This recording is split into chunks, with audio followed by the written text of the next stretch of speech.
Here's how to fix the Fortnite error ESP-DIST-001 on Nintendo Switch.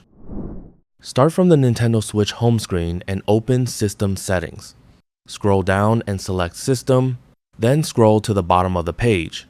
Depending on your console, choose Data Management options or Formatting options.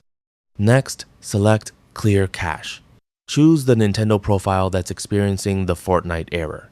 If you use multiple profiles, it's a good idea to clear the cache for each one.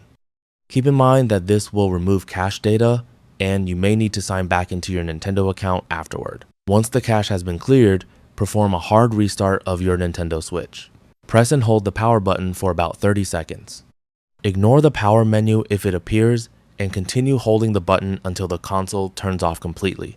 Wait a few seconds, then press the power button again to turn the Switch back on. If the issue still occurs, make sure your Switch has the latest system update installed and verify that your internet connection is stable before opening Fortnite again. That's all for this video. Thanks.